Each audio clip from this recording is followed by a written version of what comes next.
Chi Filomeno nagalit at nasaktan sa sinabi ni Kyle Echari.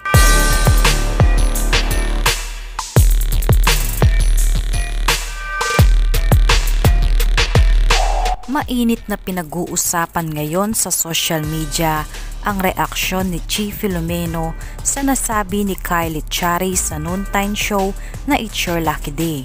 Panimulang tanong ni Luis Manzano sa kanyang mga kasamahan, ano ang isang desisyon nyo sa buhay na pinili nyong gawin noon pero ngayon pinagtatawanan nyo na lang? At ang sagot ni Kyle Echari, maging honest lang ako. Kung sa totoo lang, pinagtatawanan ako ngayon sa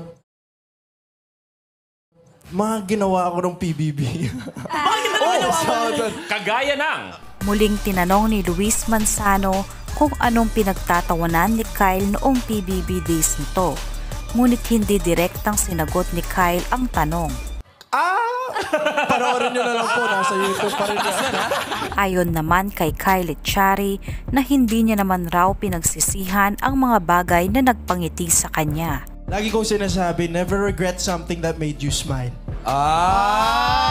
Matapos itong mapanood ng mga netizens, maraming napareact sa naging sagot ni Kyle Echari. At isa na rito ang dancer at actress na nakasama noon ni Kyle Echari sa PBB days na si Chi Filomeno. Ayon sa unang reaksyon ni Chi, the amazing human beings inside that house made me understand people more on a deeper level. Never magiging katawa-tawa ang experience ko sa loob ng bahay. I will never regret the things that made me smile. Huwag na lang tayo mandamay ng ibang tao para sa sariling benepisyo. Tahimik na ang buhay ko. Ayon sa naging reaksyon ng isang netizens, iba yata pagkaintindi mo, Miss Chi Filomeno, sa sinabi ni Kyle Echari. I don't think he was pertaining to the people na nakasama niya sa PBB house. It was the thing he did, marami naman siyang ginawa. It could be in a different context than what you're thinking. May sagot naman si Chi sa komento ng netizens. Yes, madami siya ginawa na tinanong naman ni Sir Luis kung ano pero hindi sinagot kahit isa. Dami palang ginawa di sana sumagot siya. Chance na niya yun. If he was just careful with the words he used, wala namang maaapektuhan.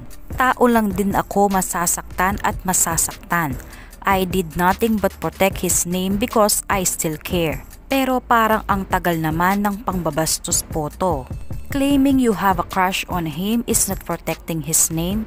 Make it make sense, girl. Komento naman ng isang netizens. Sagot naman ni Chi Filomeno, claiming, I was asked a question so I will answer that question. Ano magsisinungaling? That's not me, girl. Ano kinalaman ng crush dito? Make it make sense, girl. Sa mga tweet ni Chi Filomeno ay nasaktan siya sa sinabi ni Kyle Echari.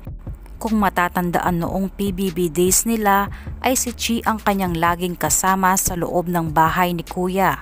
Nabuo pa ang tambalang kay Chi noon dahil sa sobrang sweet ni Kyle noon sa kanya. Inakala ng karamihan na paglabas nila ng bahay ni Kuya ay baka ligawan na ni Kyle si Chi. Ngunit biglang nagiba ang ihip ng hangin kay Kyle Echari, kaya labis na nasaktan si Chi ayon sa kanyang mga tweet. May reaksyon naman ukol dito ang mga netizens.